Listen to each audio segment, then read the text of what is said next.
fun today, and we'll see how it ends up working out.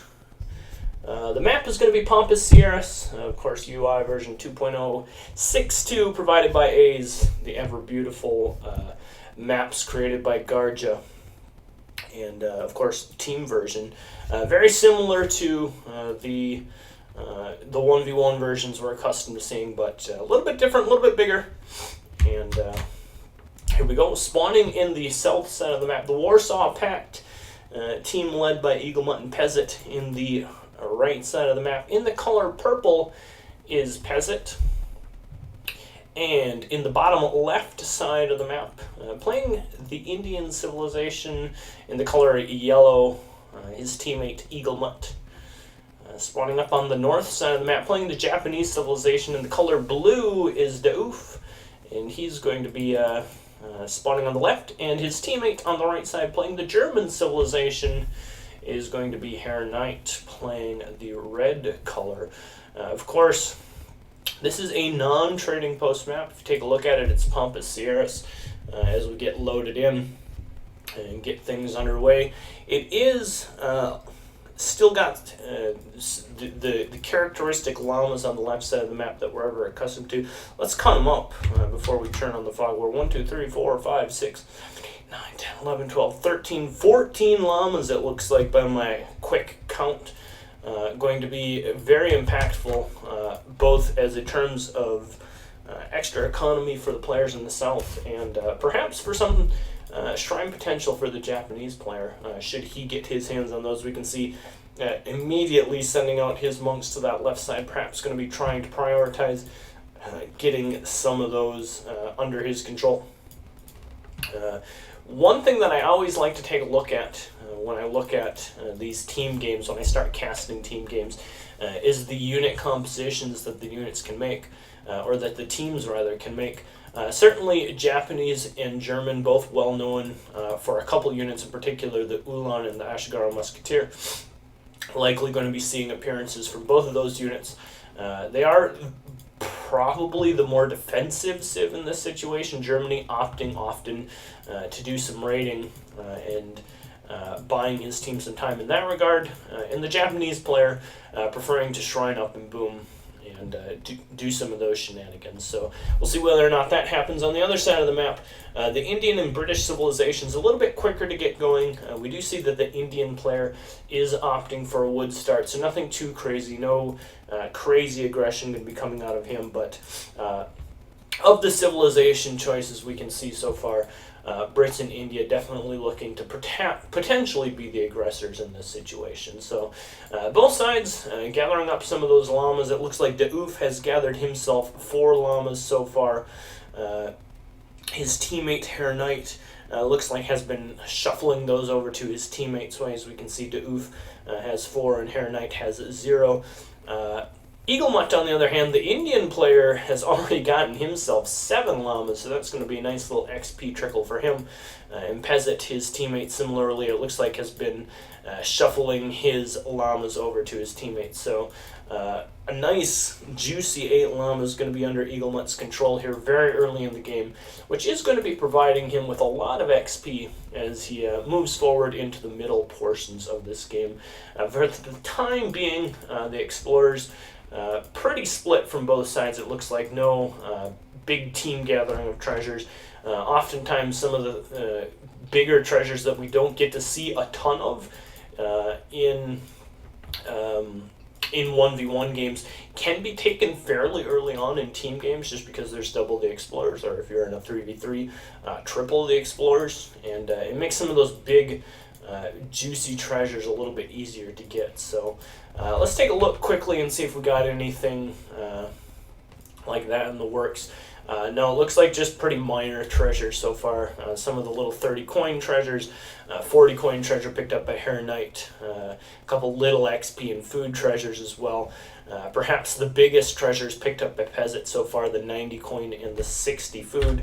But realistically, nothing too big of a note. Looks like the Minkin going to be going over to the Warsaw Pact team as well, going to be picking that up, and perhaps using that to secure any portion of the middle of the map and deny any forward aggression that we would potentially see from the north side, but as we've mentioned previously, unlikely with the Japanese and German civ selections to be seeing any sort of aggression there. Quickly taking a look at the civilizations to see what kind of builds they're doing. Japan has opened with a very standard consulate build, looking like he's just going to be playing fairly economically. German, of course, no trading post, opting for the market in an early hunting dogs. And down on the south side of the map, it looks like Brit has just gone with something fairly standard. So far, it looks like, yeah, just 3 villagers, nothing too crazy.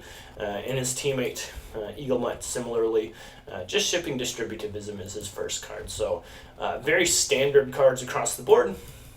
And as we mentioned, the South team looking to probably be aggressive, and sure enough, that's what we see here. We see the Agra Fort going down in a very aggressive position in the middle portion of the map. And we can also see 2 purple villagers here that have worked their way across the central portion of the map as well, and going to be throwing down a barracks here as soon as he gets aged up. So some early aggression going to be coming out of Team Warsaw Pact.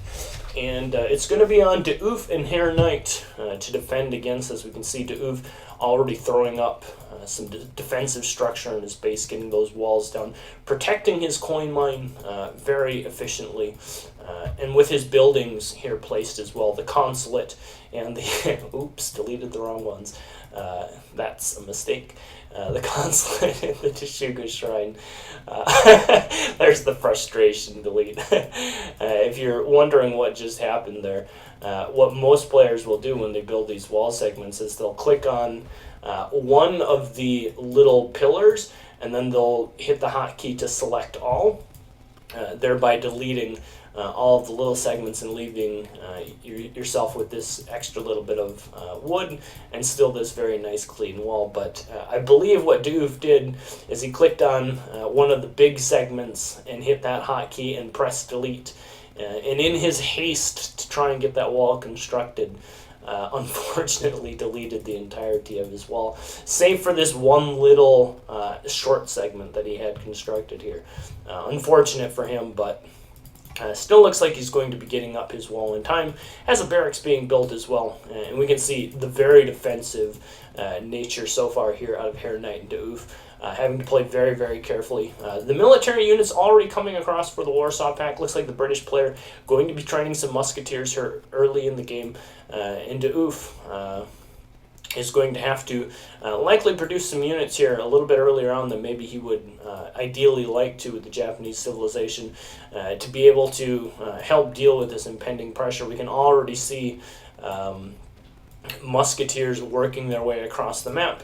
And we'll have to see, perhaps we're just going to see double musket going here for the Indian and British player. Still nothing of note out of the yellow player, no Sepoy, no Gurkha. Hard to tell what he's going to be doing just yet, but for the time being, looks like he's just going to be playing a little bit more economically. 600 wood coming forward for him.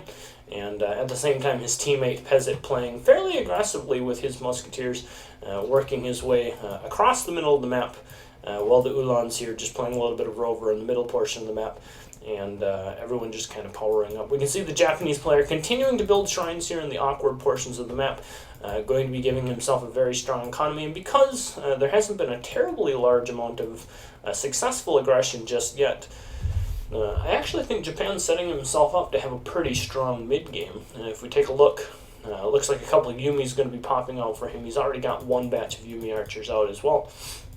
And of course, they are still going to be under quite a bit of pressure. We can see the muskets, the 4 Salar shipments, the Gurkhas beginning to be trained by the Indian player, all working their way across the map. But for the time being, I think the Yumis, combined with the Minutemen from perhaps Hair Knight's town center, should be able to hold this off for the time being. The Yumi's being very careful here back to the left, trying to avoid the Sours. And if we take notice back here, the German player doing exactly what we were suggesting he perhaps would at the start of the game, causing a bit of a ruckus across the other side of the map with his raiding Uhlans. Uhlans, of course, with their very high damage, very effective raiding units. and we can see Hair Knight using them to do just that. But at the same time, his stable is going down. The Yumi archers have to be very careful here. There's not a ton of anti-cavalry. Just these couple Ulans going to be here to try and help save the day a little bit. But for the time being, kind of a tenuous situation here under Red's town center. 5 more Yumi archers coming forward from a batch, and 5 more Yumi archers also coming forward from a shipment. 3 Doppelsandner card are going to be coming out, going to be able to push back those muskets fairly easily, and all of a sudden things looking very, very good here for De'Oof and Hair Knight. Hair Knight has gotten some pretty effective raids with these Ulans across the middle portions of the map. If we take a look at the economic unit population, very, very in favor of Team Red-Blue at this point. And with this massive Yumi archers, this push forward here out of Red's base, things are looking pretty good for the Swiss team right now. Going to be able to very effectively kill this pressure and restabilize back at home. Let's take a look at whether or not there's another stable coming up for the Red player. It looks like, yep, here it comes. I'm going to be able to begin training cavalry units again. And perhaps he may even just opt to age at this point due to the fact that, his economy is quite good. They've beat back the pressure quite easily.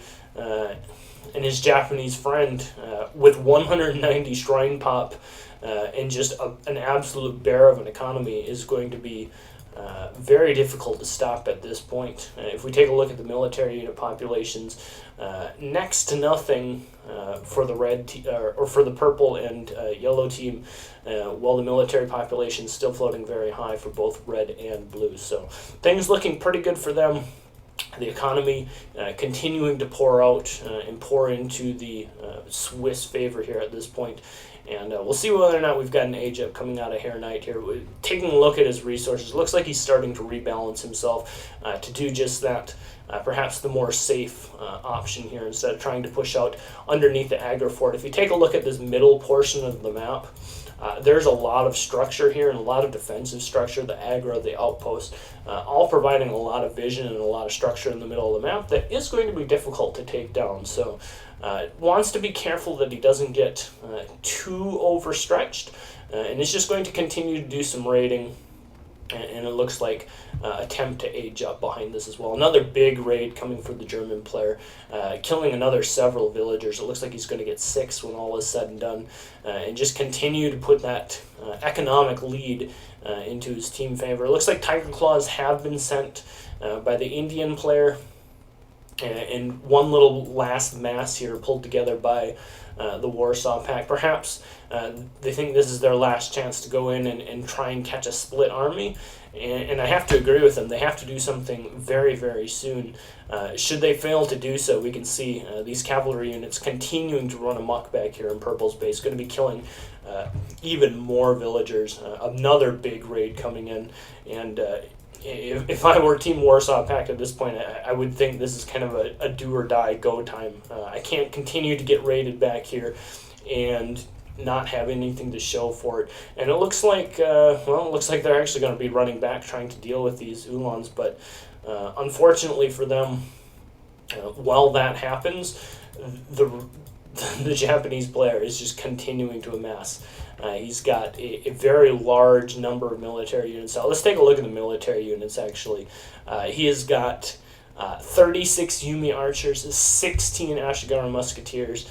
Hair Knight, his teammate, only 11 Ulans, but he is aged up, and he's got the benefit of having the rockstar Japanese economy on his team at this point as well. So looks like another big raid coming back here, and while all of this is happening, it looks like Eagle Mutt and Peasant have decided they are going to try and push with whatever army they can, going to try and kill the German player while he is just aged up. It is probably the best timing that they're going to have, but unfortunately, at this point, the Japanese player's economy is very, very strong, can essentially hold 2v1. Tiger Claws coming in, running headlong into the Ashgar Musketeers, going to be cut down immediately, and the Yumi Archers at this point can just stand and fire against the remaining Musketeer-type units with no problems, and very easily going to be eliminating them. We can see just how effective that unit is against its counter unit, and at this point, Red continuing to raid, continuing to get multiple villager kills, and we can see that. Look at the economic unit population, still just getting more and more in the Japanese favor. 92 to 49 team-wise at this point, which is very, very painful.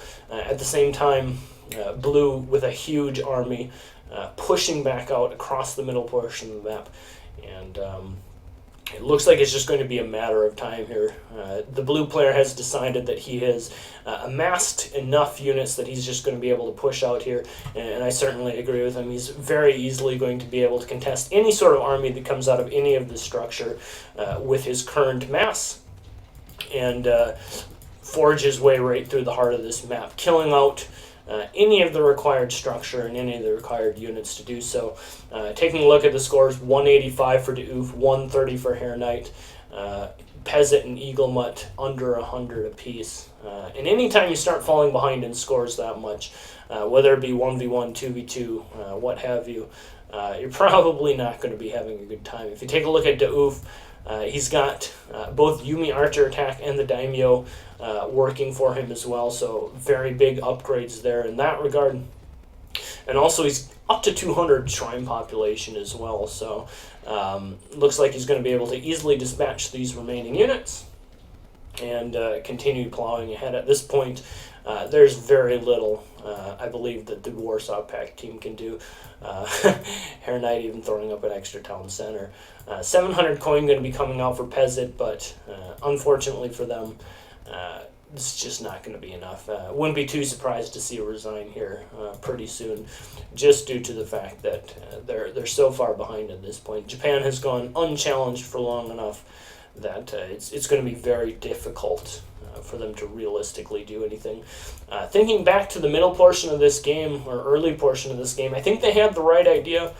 Certainly, their civilizations do thrive in the aggressive type of situations. Perhaps playing more aggressively early in the game, trying to push a little bit earlier would have been a little bit more beneficial to them, trying to catch the slow Japanese start before it really got rolling. Once it gets going, and once the German player gets behind your base, gets behind your infrastructure and starts raiding you, and gives you the difficult choice of whether or not you're going to go back and defend raids or continue to push forward and slow down the Japanese player. Once you've hit, kind of that break point, it's very, very difficult to make a recovery. And unfortunately, Peasant and Eagle Mutt unable to do so. So, game number 1 going over to Team Swiss, and it's a best of 3. We'll see what Eagle Mutt and Peasant have in store for us in game number 2 as we head out and get back to ESO.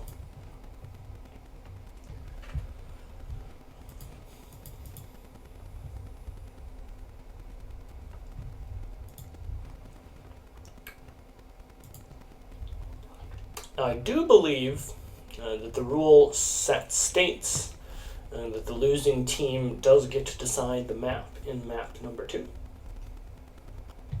So we'll see what they choose to do, what map they pick. Damn right I did.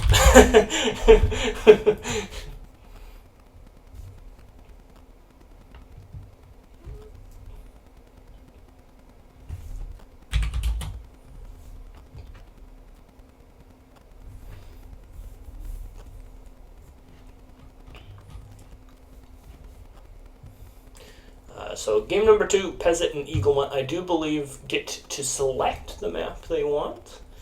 And I do also believe they get to take their civilization second. Is that perhaps true? I think so. I think that's how it goes. See what ends up happening.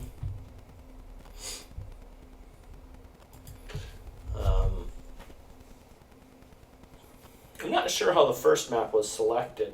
Obviously a non-TP map, not so great for Germany. Let's see whether or not they pick maybe a TP-oriented map. Of course, last game they did play Brits in India, which are also quite good on non-TP map situations. So perhaps they'll select a non-TP map if they want to keep rolling with these same civilizations. Or maybe they'll play something completely different, or maybe they've got a surprise strategy. Maybe they've got their own variation of the Dutch-French sling fast revolt in store. We'll have to see. Looks like Siberia is going to be the choice on Team Warsaw Pact, and well, we'll see whether or not they change their civilizations or not. De Oof and Hair Knight, I believe, do have to pick their civs next. Looks like Hair Knight flipping over to the Ottoman civilization. Now back to India. And now over to Dutch.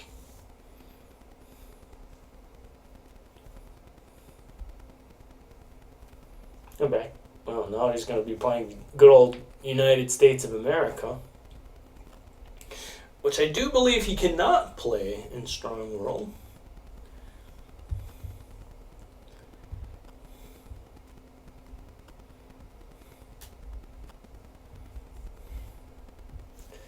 Over to Spain. Siberia has been the map that Warsaw Pact has selected. Would not be surprised to see De Oof stick it out with Japan. I believe he can play the same civilizations a second time around. I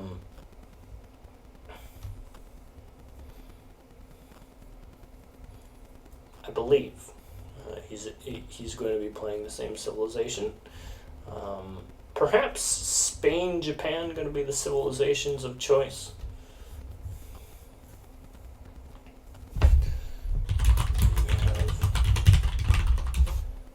Maybe he doesn't have Siberia 2.06.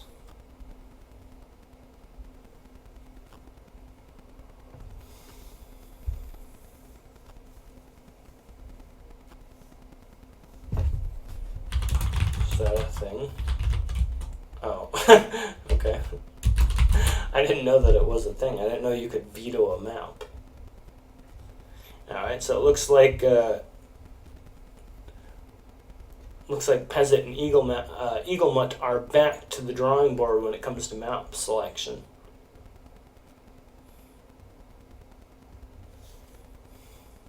I'm honestly not sure why they would want to veto Siberia, especially if De Oof was keen on playing the Japanese civilization, or perhaps he's not allowed to play that civilization once again. I'm not really sure of the rule set at this point. For those of you who may just be joining, this is game number 2 of Strong World between De Oof and Hair Knight representing the Swiss nation, and Peasant and Eaglemut representing the Warsaw Pact. I'm not exactly sure what the Warsaw Pact team is. Let's do a quick history lesson and look up what the Warsaw Pact exactly is. The Warsaw Pact, formerly the Treaty of Friendship, Cooperation, Mutual Assistance, and Sometime War Pact, was a collective defense treaty among Soviet Union and Soviet satellite states in Central and Eastern Europe during the Cold War. So let's see what nations are involved with that. It looks like it is Albania, Bulgaria, the Czech Republic, Slovakia, Hungary, Poland, Romania, and Russia. By the looks of it, are the nations involved in the Warsaw Pact. I would assume that means that Peasant and Eaglemut hail from those regions of the world, and as a result, it's probably why they decided to team up like that.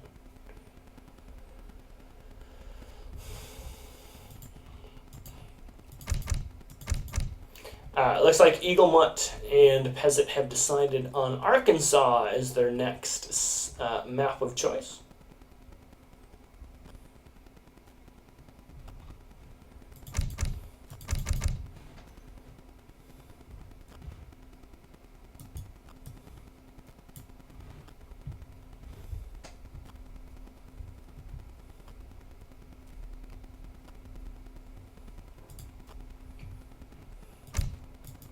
I'm not sure how many times they can veto, to be perfectly honest with you.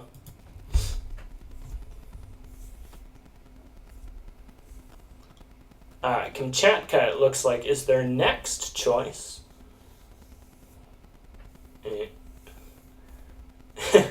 I'm pretty sure they can't veto again, but don't put it past them. Herrenite has flipped over to the Ottoman civilization. One thing I do know is Dauf and Herrenite have to pick their civilizations and lock them in before Peasant and Eaglemont have to make their decision. It looks like Peasant has clicked in, showing their intentions to play the Portuguese and Indian civilizations against potentially the Japanese and Ottoman civilizations. Nope. Looks like French and Otto going to be the choices.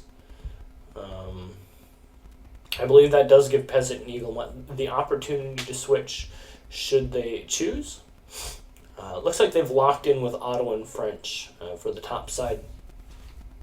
See whether or not... Alright, yes, they have. They confirmed, Dauf confirms that they are going to be playing French and Otto. And this is the opportunity for Peasant and Eaglemont to change their civilizations of choice should they desire to do so. Peasant's still floating around on the Portuguese. Looks like Eaglemont going to be hopping over to Dutch.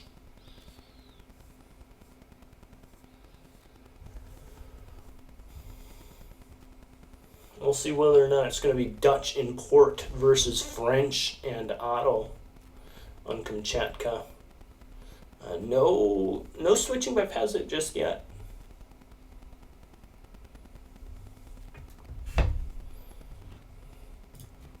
I'll click in.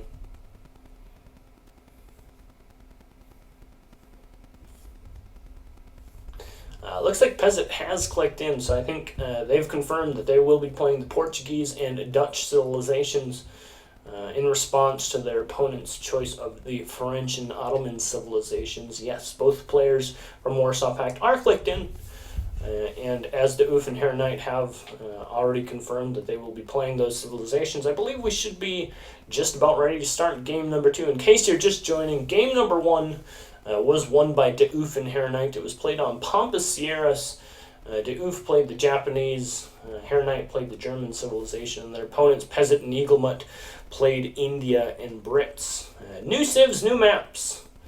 But I promise the game won't go out of sync. Dauf, the only one left to click in. And are we ready? 3, 2, 1, blast off? There we go. Launching into game number 2. 1-0 currently in favor of the Swiss team.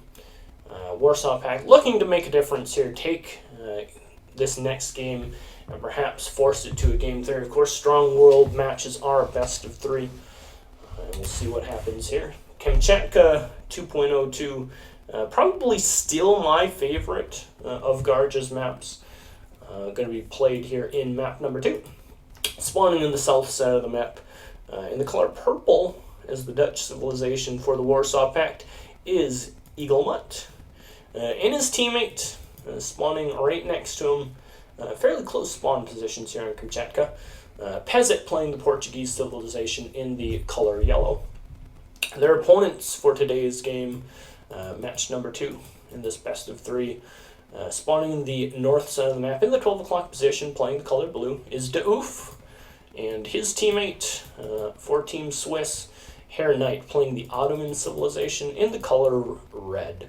Of course, this map, only 3 trading posts. Ottoman, often very reliant on those trading posts. We'll see whether or not that is a crucial piece of their game plan, is to secure that trading post line.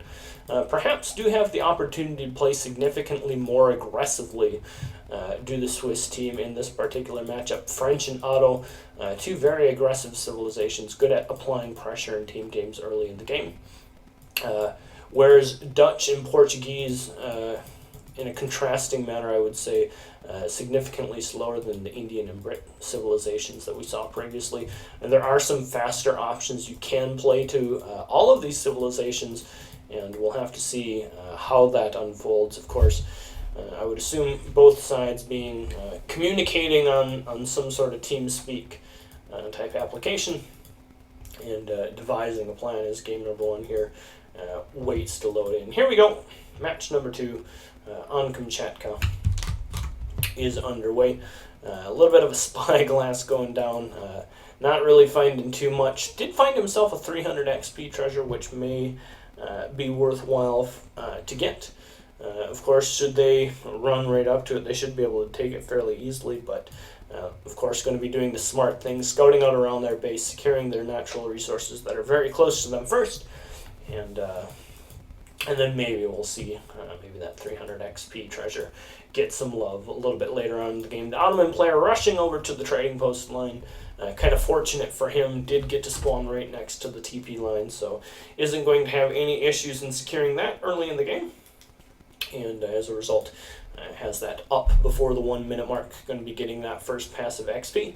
And it looks like, similarly, the French player also going to be opting for that trading post in the middle portion of the map. Does immediately run into Eaglemutt's scout, the scout for the Dutch.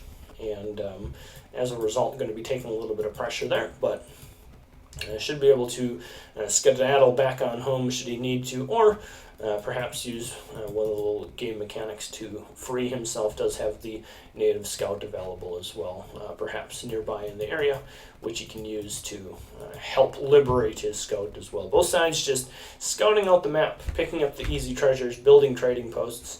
Of course, this map does have a significant count of wood treasures. We can see Da'Oof and Eaglemutt already picking up a respective 50 and 40 wood treasures. So some of those treasures going to be very impactful here early in the game. And interestingly enough, all 3 trading posts have been already taken here early in the game. Of course, that's something I think that Otto is a little bit sad to see.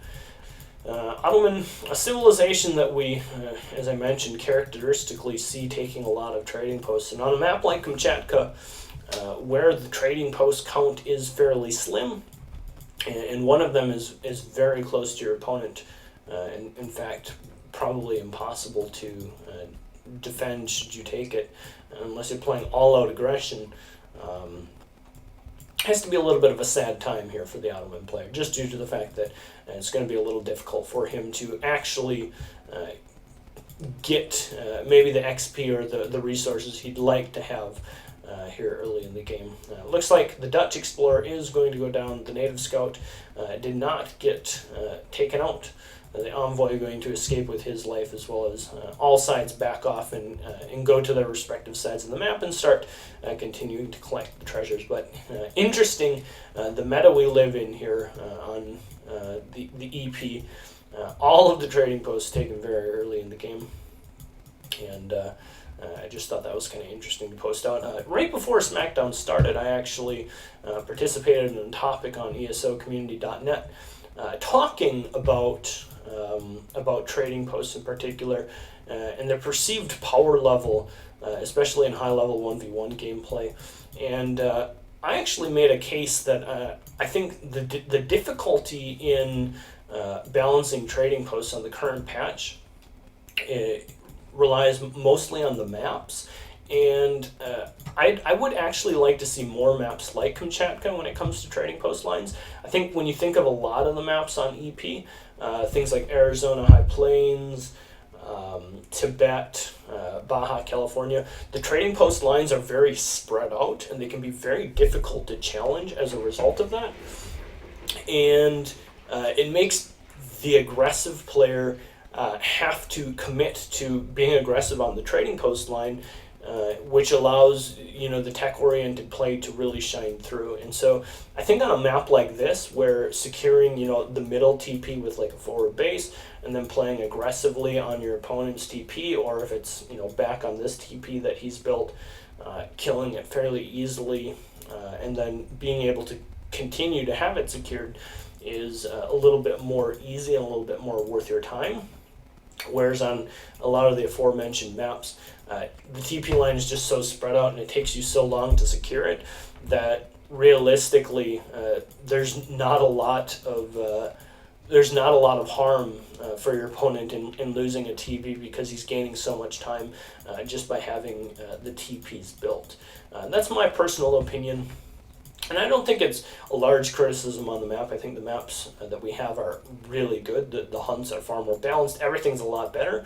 It's just I would like to see more map diversity when it comes to the way that the trading posts are split up across the map. I think right now the maps tend to just have them very spread out, which I think favors the civilizations like Germany and French a little bit too much. But aside from that, let's see what's happened here in the early game. Market coming down for the Portuguese player. First bank up in production for Eaglemut as well.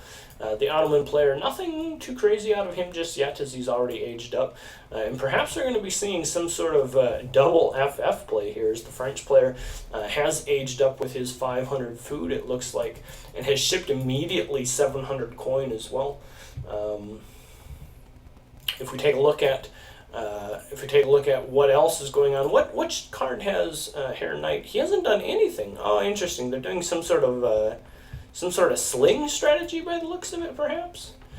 Because if we take a look at Hair Knight, well, what is he doing? He has aged up. Okay, so he aged up at a fairly normal time, but he hasn't sent a card yet, which is a little bit concerning to me. In fact, kind of strange cards across the board. Doof, 700 coin straight up for him. Looks like he's just going to be aging. Maybe they've got something tricky planned here for the Ottoman player. Maybe he's going to be doing some sort of FI or something. Yeah, there's a bunch of these red villagers over here, and I didn't see. Perhaps he gathered up the 700 coin for his teammate. And is going to be using that to FI or something like that. More standard play here on the south side of the map, just 3 bank FF. By the looks of it, he's got out of barracks as well. And it looks like musket skirm going to be the composition for the yellow and purple players at this point in the game. On the other side of the map, we've got some crazy shenanigans shaping up. It looks like, well, as text being researched, yeah, Hair Knight is already well on his way to the 3rd age. Looks like he's probably going to be doing some sort of FI. We can see he's aging up with the scout, which is going to give him 4 cavalry units. And those cavalry units, when the revolt does happen, are going to be very, very strong. So I think that's what we're seeing here, is some sort of little sling revolt. He hasn't sent a shipment yet either. We can see he's just sitting on his shipments. Perhaps he's got something very tech-oriented in his deck. Yeah, he's got things like 8 Hussar. Perhaps he wants to get his factories down as well before he really does anything. We'll have to see. Certainly going to be some sort of FI type play, and we'll see how the south side reacts, whether or not they've identified that something weird is going on. Certainly when they see that fast FF from the Ottoman civilization, they got to think something's up. As Pezet, we can already see, has sent the colonial militia card. And it looks like he's going to be using that. Also looks like a stable has been constructed, furthering our opinion of the FI and the revolt for the Ottoman player. We can already see he's got 2 shipments saved in reserve as well. So it looks like he is probably aging right now. Yeah, aging up again, with the cavalry marshal going to be getting those Spahi from that age up. And looks like for the time being just been gathering up his teammates' crates, and is going to continue to do that moving forward. Doof starting to train some musketeer type units. Going to be using those in the early game to help provide a little bit of defense, and then when the time comes to play aggressively, going to be using those likely to help assist his teammates' push. Eaglemut and Pezet getting a little bit curious as to what's going on. Perhaps they've noticed the discrepancies in scores from their opponents, and have realized that something fishy is most definitely going on, and that they should probably get on the other side of the map and at least see what's going to be happening. And it looks like that's going to be the case. More cavalry units here are, no, actually it still looks like just the same cavalry units. And I wonder if Hair Knight's greediness here, we can see he's got 3 shipments that he's likely going to be wanting to send. I suspect he sent the 2 factories back to back here, and I do wonder if him not sending those shipments is perhaps going to cost him. We can see not a ton of military units here for Doof or Hair Knight. In fact, just these a couple musketeers underneath the French town center, all that there currently is. And those are going to be dispatched very, very quickly by the skirmishers and musketeers for the Warsaw Pact team.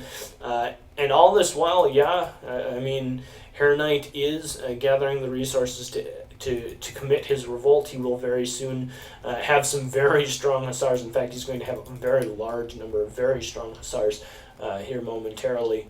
Actually, it looks like the 2 big bombards are going to be coming out here as well. I wonder what he's going to be using those extra shipments for. Perhaps 8 hussar going to be his next shipment that he's going to be trying to get out before he commits here. Damage has been done underneath the Oos base. He has lost all of his military units, and it looks like as a result going to be taking a little bit of heat here until his opponent gets geared up and ready to go. But I suspect D'Oof just waiting for that 8 hussar shipment to arrive, and then is going to opt to age 8 crossbowmen coming out of D'Oof, just trying to buy a little bit more time as the structure in his base does get taken out. There, the resources have been spent. The 8 hussar card is here. And now if we take a look at the military unit count, all of a sudden there is 27 Imperial hussar out on the map. Going to be charging forward. Looks like D'Oof going to be bringing his villagers forward here, and here do come the hussars, the absolute raid bosses. Certainly, if those can be dealt with by the musketeers, there's a chance that Peasant and Eaglemont can stabilize and win. But at the same time, the Ottoman player is going to kill these units incredibly quickly. We can see the skirmishers already dropping very, very quickly. The musketeers getting into hand combat, doing a decent job of killing some of the hussars, but unfortunately the count of hussars just a little bit too high and a little bit too strong, making for a very effective aggressive push here across the map. Down to 21 of those important hussar units, so 6 of them were killed off by the musketeers, but at the same time, it's going to be a very difficult proposition to be able to hold that. We can see crossbowmen coming out here for Peasant, but all of the villagers coming across the map here for the all-in for D'Oof and Herr Knight. And I think the clock is ticking here. They need to come up with some sort of response very quickly. Namely, they both need to be making some sort of anti-cavalry unit to be able to deal with these remaining Imperial Hussars. There's actually 38 colonial militia type units as well.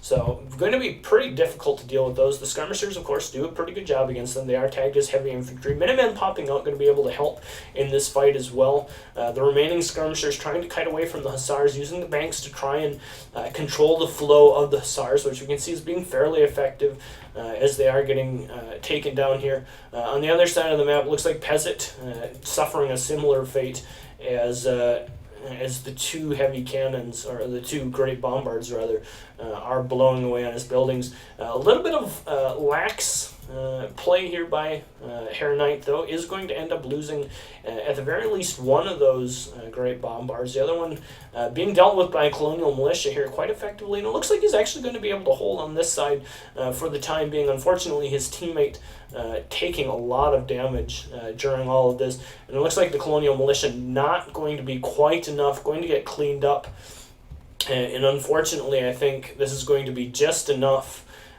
for the red and blue team to be able to clean up this game and clean up the corresponding match. We can see all the villagers for the Dutch player getting cut down as the town center has now fallen, going to be losing all of those economic units, and as a result, I think that's going to be it. If you take a look at the military unit population, still 102 military unit population for the red player at the game at this point in the game.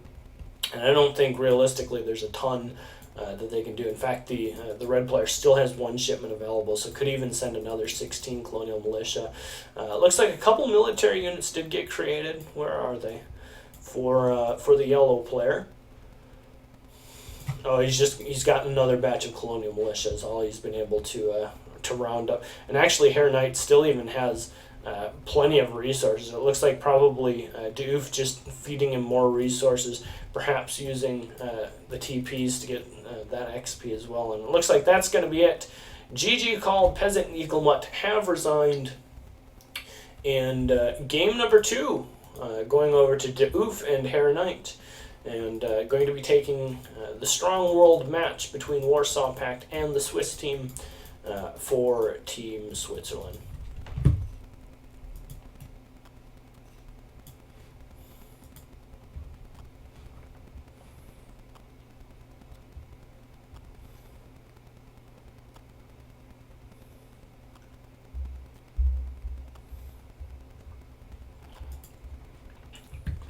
Alright, so that's the end of that Strong World match. Maybe we can get a quick like best of 3 going on here for 1v1s before we round out the day on Strong World, or on Saturday Smackdown. Does anyone in the chat want to play?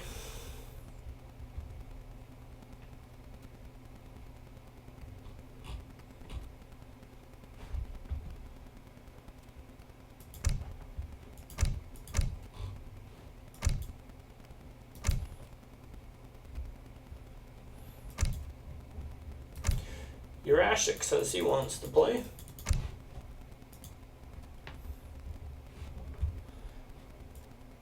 Oh, maybe they're going to be playing again.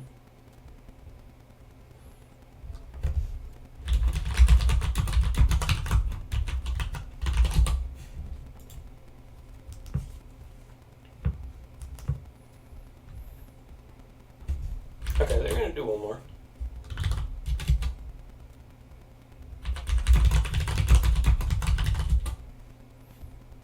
Alright, so it looks like we're going to do one more match between Switzerland and Warsaw Pact. I'm going to quick run to the restroom, and I'll be back in one moment. Don't go anywhere. 2-0 to Warsaw, or to Switzerland right now. We'll have game number 3 here in just a moment.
Alright, I have returned.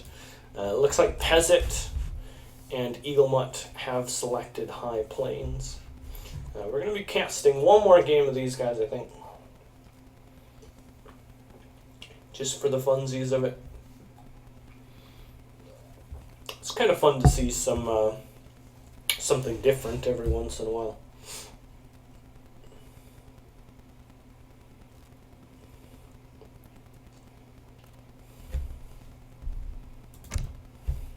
Uh-oh, it always makes me a little bit nervous when I'm pretty sure I have this map and then I select a new one.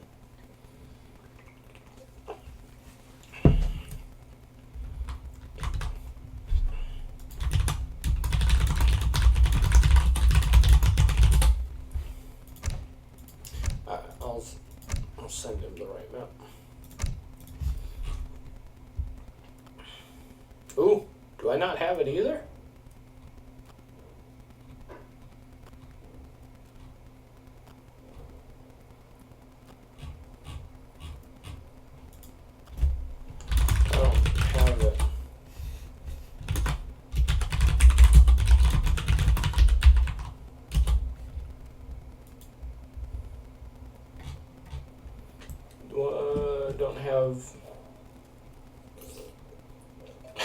Maybe they can just veto instead.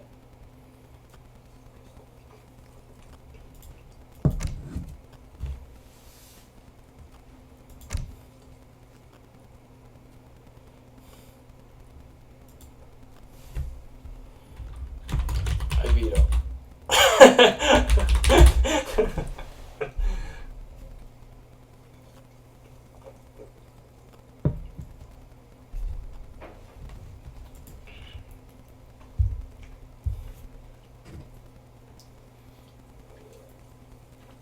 Don't have that map. I'm currently on my old computer once again. With all this switching back and forth between PCs, I forget which maps I even have on which PC. Apparently this one I just don't have High Plains.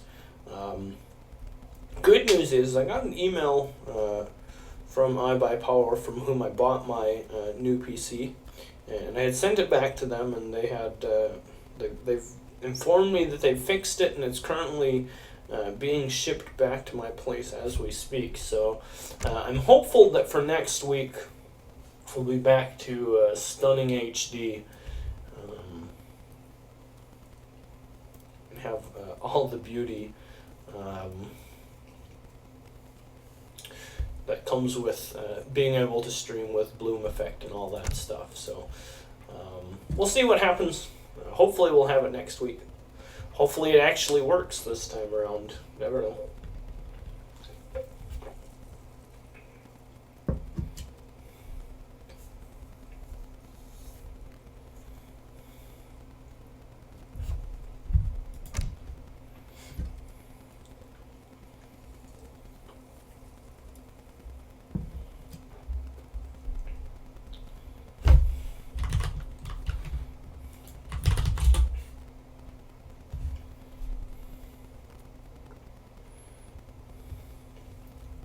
Alright, here we go. It looks like the map has been selected as Arkansas, Doof and Hare Knight versus Peasant and Eaglemut, Warsaw Pact versus Switzerland.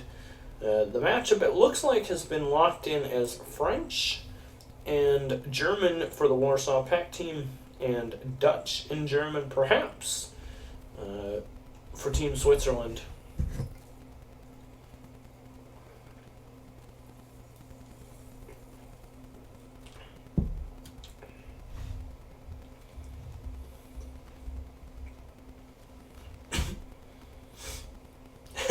Someone demands quadruple Japan for the last game.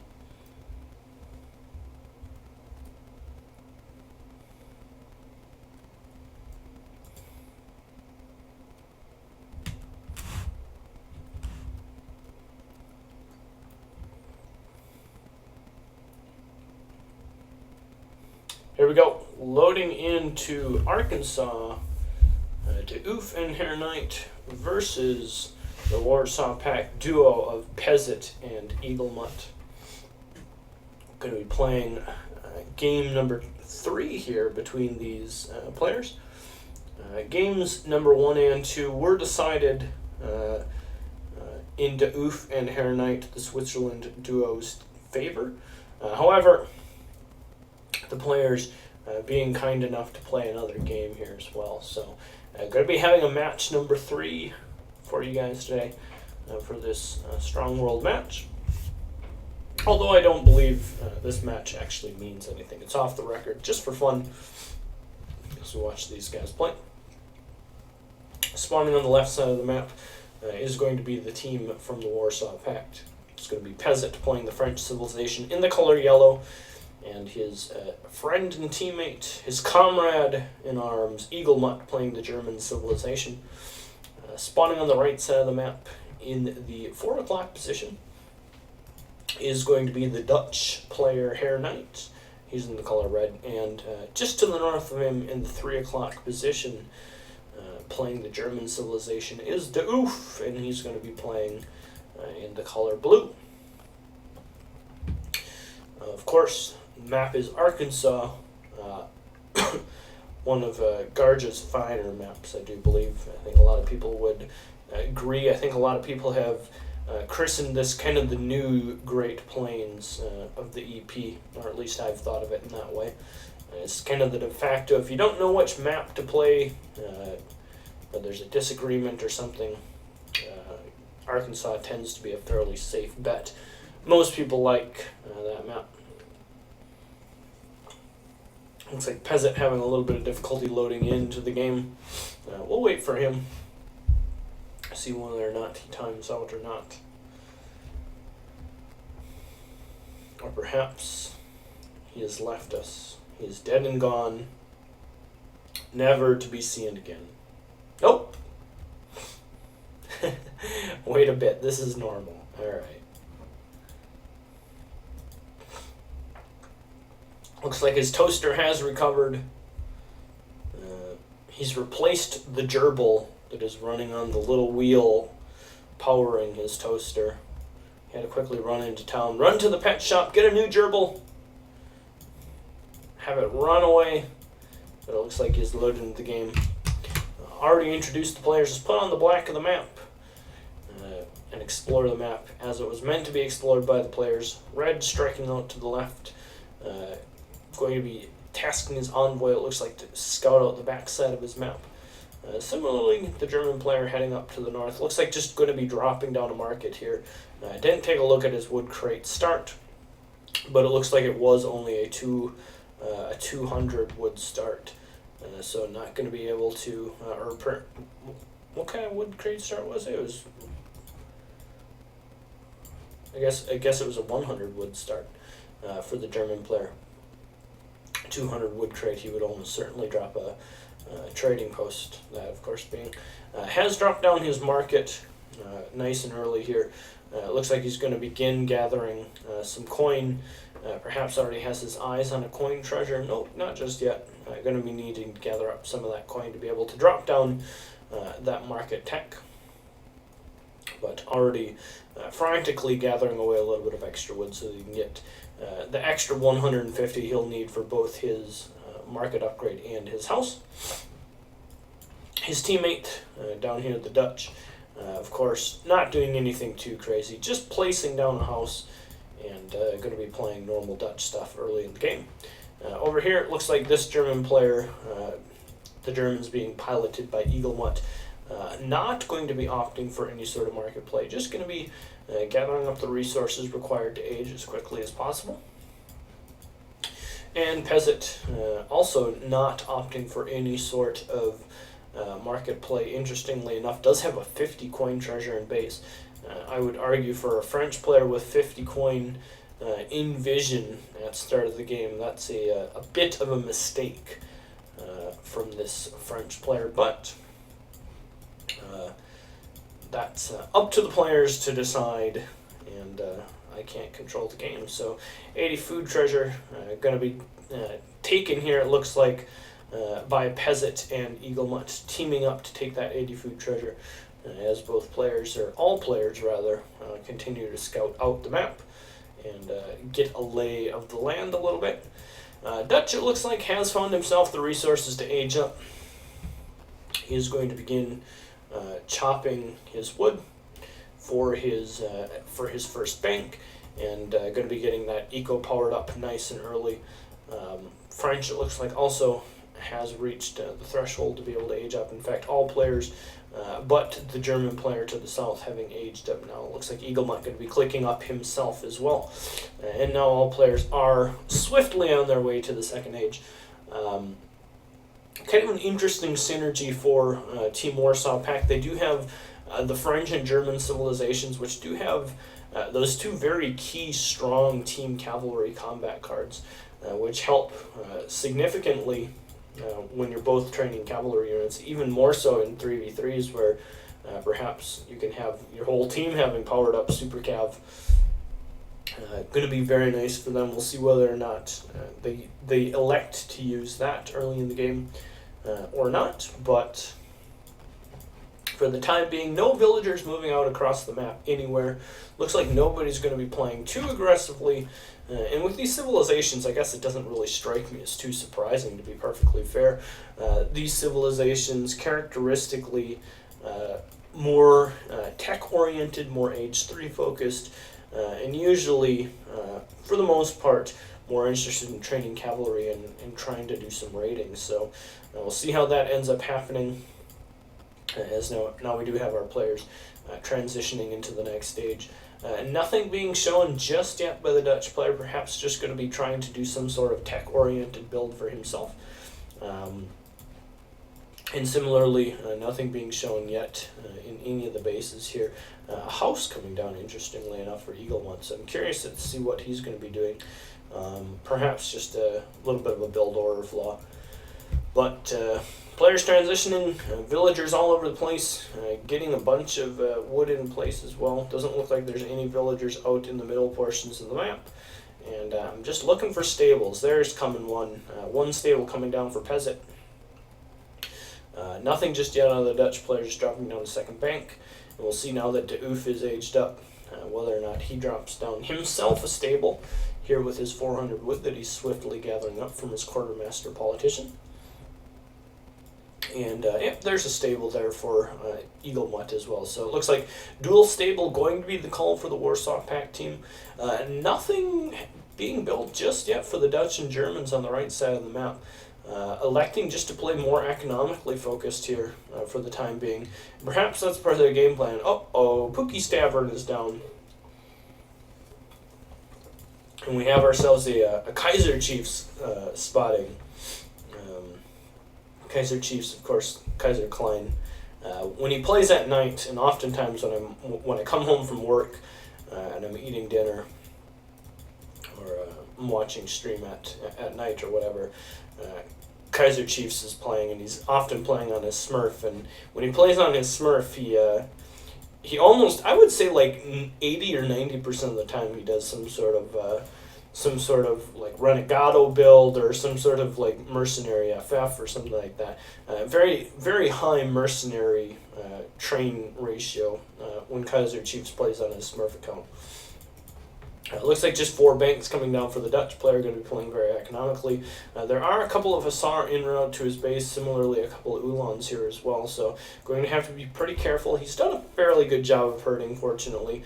Perhaps going to be taking some damage to this one villager. Looks like he is going to be able to get up the bank at the cost of the single villager, as now these cavalry players from the left side of the map are invading the territory to the right. Going to be picking up, not quite a second villager, but raided quite heavily here is the Dutch player. He does have plenty of banks up and is going to be getting a lot of resources as a result of that.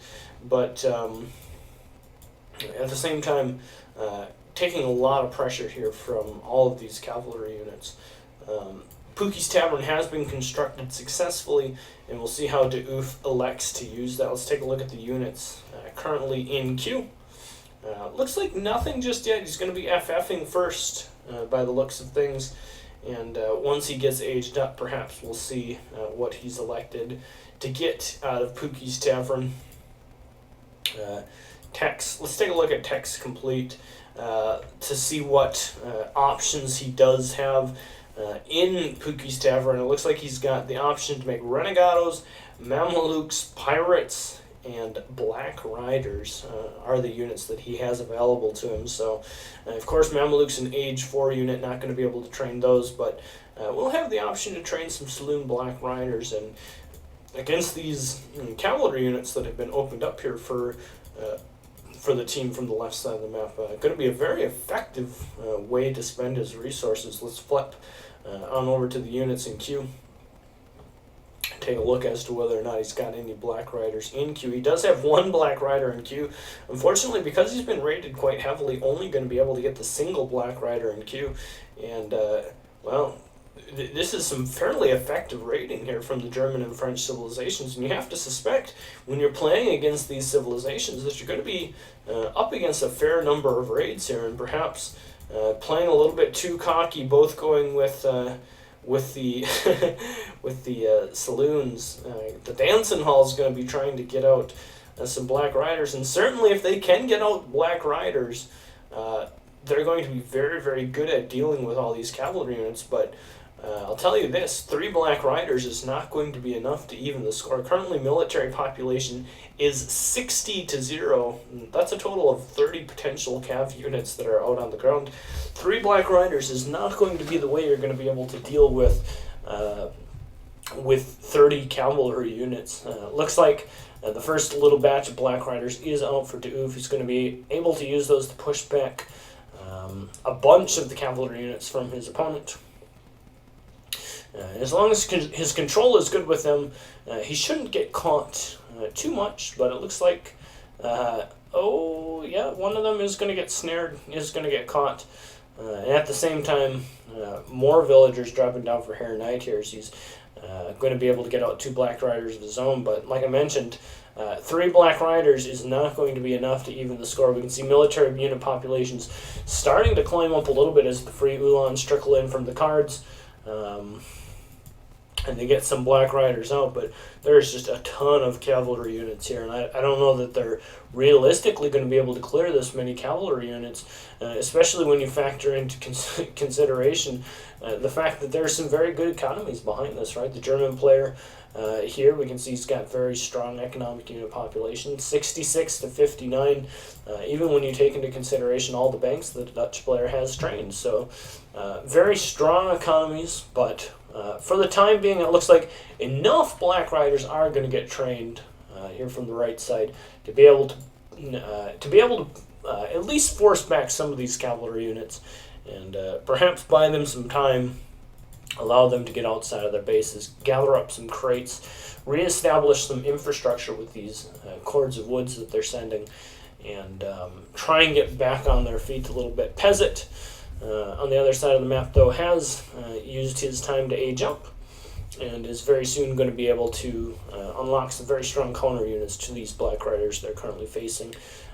Let's take a look at his deck and see whether or not they've got some very strong cards. Yeah, so he's got the 8 and 7 Skirmisher, which in 2v2 I think are still very, very good. 2v2 interesting because I think if you consider 3v3, a lot of people wouldn't have 8 Skirm, 7 Skirm.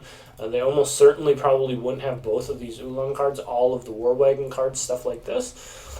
Just because traditionally in team games, you can be a little bit more lax with your unit shipments and ship upgrades to your economy and military units instead. But 2v2, I would argue, is closer to the 1v1 spectrum than the 3v3 spectrum. Maps are a little bit smaller, the opportunities to play aggressively a little bit better. And as a result, I think having those cards certainly going to be impactful here, and especially in dealing with these Black Riders as they run around the map. Having things like 5 Dragoon, 8 Skirm going to be very beneficial to helping deal with these in the middle portion of the game and get you back on your feet as you get aged up as well. We can see mercenary combat has been sent from the German player. Mercenary loyalty also being sent by Hare Knight, so committing to the mercenary gameplay, to the mercenary style, are the Swiss players, and we'll see whether or not they're able to bounce back from that. Their economic units actually staying fairly even, mostly off the back of the banks that the Dutch player has established. And their ability to keep cool under pressure and keep most of their villagers alive has allowed them to remain relatively even in economic unit population. Military unit population-wise, starting to even up a little bit, however, it is a little bit misleading. Of course, these Black Riders, very, very population-heavy, so for each military unit that they do lose, they lose, a significant amount of military units as a result of it. So perhaps a little bit deceiving in the military unit populations, as it's going to tend to fluctuate wildly here with these military units that they do have. Hessians have been sent. The Jaegers have been sent by Doof, and that's going to be a really strong card. Going to be really good at dealing with some of the remaining skirmisher type units that there are out on the map. There's not a ton of cavalry units left. There are still some of these Ulans. Let's take an actual look at the military units. Doof currently has the 13 Hessian Jaegers that we just mentioned, and now 12 Black Riders. Hare Knight, 7 Black Riders to his name. combined to Peasant's 9 Dragoons and 25 Skirmishers, and Eaglemont's 25 Uhlans and 17 Skirmishers. So composition-wise, I actually really like what Warsaw Pact has pulled together, and perhaps gearing up for a very effective push. Of course, one thing that you do have to consider is German players always use a lot of coin. German players making mercenaries use even more coin. And so I think that's going to be something very important for them to identify and use that to effectively push these coin mines. We can see a little bit of raiding going on here with the Black Riders from de Oof, pushing some pressure down onto Peasant's Croix de Bois, and as a result, they've got to be kind of careful with how they navigate this next portion of the map. We can see that de Oof is just flying through the coin mines. Not a ton of coin mines left over for him. He's got this one out front that it looks like at some point he was trying to mine from, but now the pressure pushing forward going to not allow him to do that. And it looks like these settler wagons running through this top side of the map, trying to find their next victim when it comes to coin mines. It's going to be, I think, ever important for the German player to continue to be aggressive with his raiding and try and slow that down. But it looks like at the same time, just going to be pushing in here to de Oof's base. And it's not a terrible idea. Certainly if they can get the town center down, that's always going to be beneficial. But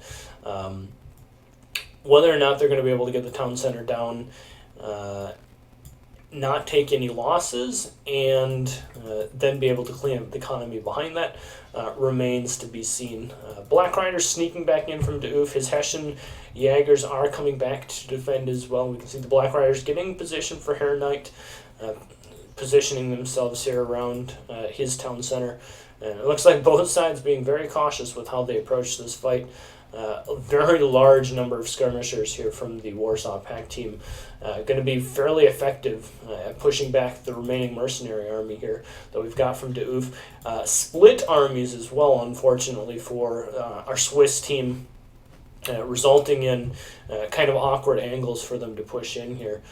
Really, splitting off the mercenaries from the blue player and the red player, not giving them a very clean line of attack. Or a clean way to engage together, which is proving to be slightly problematic at this point as well. Economically, it looks like Herr Knight and de Oof have recovered quite nicely. They're back up to a 9 economic unit population advantage, but at the same time, their military is struggling as a result of that. Here comes the Hackapels for de Oof, the German player, and we'll see whether or not that signals go time. There's still plenty of anti-cavalry, but there's so many skirmishers as well. Certainly if those Hackapels can get in a position where they can realistically do some damage, it would be great, but with every moment that ticks by here, it's getting harder and harder. The skirmishers a little bit isolated here to the south side, but shouldn't be under too much pressure. It looks like just the Black Riders here for the red player. A lot of time wasted, I will have to say, by Eaglemont and Peasant. They've spent a lot of time just kind of circling around in this area of the map without actually pulling the trigger and doing anything. And by the looks of it, that's allowed Herr Knight to age up. And we can see he's got his church down. Does he have the church card sent? Yes, he has sent religious freedom, which is going to be allowing him to get the Stadtholders out. And should he have enough resources, also get out that batch of Stratiots as well. The War Gelders that he can get from that card. But once again, de Oof, the victim of being isolated here, and it looks like finally the trigger going to be pulled by Eaglemont and Peasant. They're going to attempt to engage here. We can see the Stadtholders and Black Riders for Herr Knight working their way back up to the north, going to be trying to aid their comrades, but still going to be in this split position, which is going to be very difficult to defend. The Stadtholders working their way back up north. Black Riders and Stratiots, or War Gelders rather, going to be tasked with helping defend the heavy cannons as they work their way across the map. And unfortunately, de Oof getting engaged down here. The Hackapels swinging into a fairly nice position, but going to get caught up in the trees, and the reinforcing dragoons going to be eliminated quite quickly. And unfortunately, The Black Riders, not going to be quite enough here. Are going to stand up pretty well with their melee resistance to the cavalry units, but going to be enough skirmishers and dragoon type units that they're going to be able to clean up all of these mercenaries here. Looks like the Stadtholders, the heavy cannons coming in, the villagers getting picked off by the Wargelders as well. As the two heavy cannons set up shop to do some damage, looks like they're going to be going down, and take a look at that. Peasant has trained himself 8 spies in this mix, and using those quite nicely to help deal with the mercenary composition that Herr Knight and Uf are amassing themselves. That being said, spies not going to be overly helpful in dealing with heavy cannons and superpowered musketeer units that these Stadtholders are. Looks like crashing in with a bunch of dragoons here, going to be able to help deal with the Stadtholders. Similarly, the Uhlans sneaking in from the south side, eliminating the 2 heavy cannons before they're really able to do too much. But on top of all that, the Stadtholders are doing a decent job of dealing with the remaining dragoons, and just by the nature of the strength of the army, are going to be able to clean up quite a few of the military units. That being said, I don't think it's going to quite be enough. The spies coming in to help deal a little bit of damage against the Black Riders. The Wargelder is going to be coming forward here now that most of the anti-cavalry has been eliminated, and actually, well, it looks like things are going to swing back in Herr Knight and Uf's favor. Their economic unit population is in the lead military-wise. They've evened the score. Of course, we've mentioned before how dangerous their military unit population can tend to be here. It can be a little bit deceiving looking at their military unit population, because if you consider, for example, this moderately low hit point Black Rider, when he dies, the military unit population plummets compared to, like a single dragoon or something like that. Doesn't drop down the military unit population quite as much. But looks like Eaglemut and Peasant controlling the middle portion of the map here a little bit. And all the while, more villagers continuing to be harassed. And I think that's going to be pretty key if the Swiss players want to be able to continue to win. A batch of veteran cuirassiers coming forward here. Looks like going to be able to force to run away. And at the same time, a lot of military units still in the middle portion of the map here for Eaglemut. He's going to have to use those fairly effectively to deal with the high-powered units that are continuing to run around the map and continuing to run amok on their villagers. Oh man, Herr Knight. Now he's got Lenschnick and Mamelukes as well. Of course, he is in the 4th age, and because he's in the 4th age, he does have all of those very strong mercenaries unlocked from the Zeke's House of Zeekers, and going to be able to specifically train the Mameluke type units should he so choose. Looks like the Wargelders and the Black Riders are going to be caught out here by the Jaegers and Uhlans of Eaglemut, and as a result, things just spread out all over the map. Little bits of fighting happening everywhere, and I just saw a fun shipment get sent. Oh, that's what he's been sending. He's been sending these. He sent the higher Holy Roman army, and now he's just hired the Highland army. Is that like going to be Highlanders and Highlanders, Swiss pikes, and Hackapels by the looks of it coming in that batch of units? So, town center destined to not get up here, I believe. For Eaglemut, as his scout is going to be eliminated before he's able to finish it, and unfortunately just a few ticks away from getting up, but it's going to fall very quickly to these Swiss pikes. And now all of a sudden the military unit population has absolutely skyrocketed specifically for Herr Knight, and as a result he's got a very scary looking, a blight, strange looking army assembled here. Skirmishers and Jaegers going to be providing a little bit of damage here from the south side of the map. Poking in a little bit, and it looks like some of the Hackapels is going to be engaging here. Highlanders, everything turning back around, going to be trying to aid in here as well, but not a ton of actual anti-infantry units here available. And if he continues to get caught up here, Could be a little bit risky. Well, okay, well, there's a good anti-infantry unit as the Mamelukes have arrived and are going to do quite a number here. It looks like things starting to wind in favor of of the Swiss team. They've been able to control this top side of the map, importantly, giving them access to all of these remaining coin mines, and as a result, are going to be able to continue to have coin here moving forward. Taking a look at the military unit population, still a bit deceiving, but 178 to 39 for the mercenary-making Swiss team. And unfortunately, I noticed back in base, Eaglemut having to resort to plantations to gather coin. If you are gathering coins from plantations, your opponent is still gathering from villagers, specifically villagers with amalgamation on them. Very significant difference. So, game number 3 in this series, going over to Hair Knight and to Oof with kind of a clever, interesting, fun to watch build there. So, kind of a fun one there to round out that game. I think that game was very, very close at multiple points. Let's take a look at the villager population. Let's look at the team stats for villager population. Significantly in favor of Peasant and Eaglemut for much of the game, and then we can see things started to stabilize a little bit. Hair Knight got aged up. Big raid here around the 17.5-minute mark, kind of evened the odds, and then from that point, villager counts fairly even, but map control, importantly map control, into Oof and Hair Knight's favor, allowing them to continue to gather from the coin mines and continue to power up their military units as a result of that.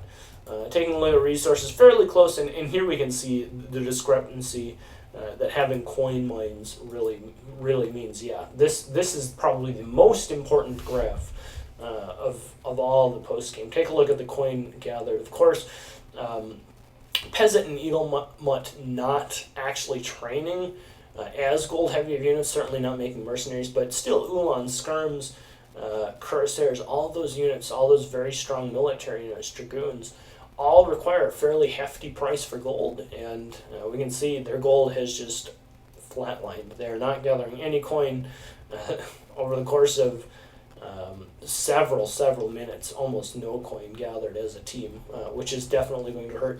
The Dutch player, of course, always going to be making a pretty good amount of coin, but having the availability to have those coin mines really paying off in spades there at the end. So going to be able to take that game, and as a result, take the series as well. Military unit population, someone asking for that graph will show it. We can see Peasant and Eaglemut very far ahead there in the early game, and we're able to do quite a bit of raiding pressure, but once those mercenaries got out, stabilized a little bit, things starting to swing back in favor.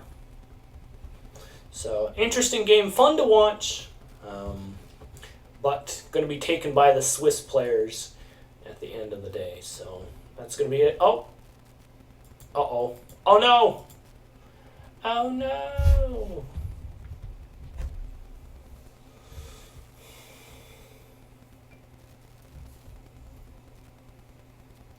Oh, no! Oh, no!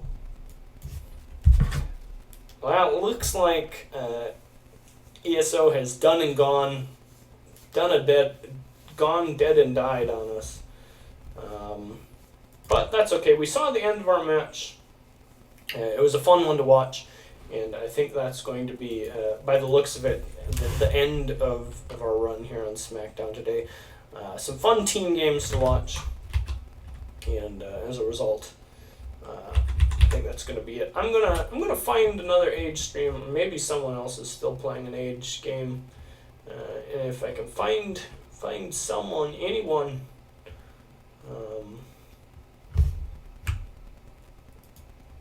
we'll have you watch him. Let's all go over here. Okay, so here's what we gotta do. All right, we're all gonna go to Chillin' 7 Lol's stream. Is he actually playing Age? He's not even playing Age. Alright, we're not going to go. I was just going to say, we're going to go to Chillin' 7 stream, and we're going to we're going to throw Papa Reich's Baby Rages in chat, but if he's not even playing Age, then we're not going to bother with that. So I'm going to host Sergio. It looks like they're playing a treaty game. If that's not your jam, that's fine. You don't have to watch it. I'm going to host him anyways. I always like to try and support another Age streamer. So check out Serge. Looks like he's got about 20 minutes left in his treaty game. There looks like they're playing on the treaty fan patch. So thanks for tuning in, guys. Thanks for watching. As always, I appreciate it. We'll be back next week. Hopefully ESO is back. Hopefully 3 things happen. Hopefully ESO is back. Hopefully Interjection is back. And hopefully my new PC is back as well. Until then, thanks for tuning in. It's always a pleasure to cast for you guys. You guys are great. And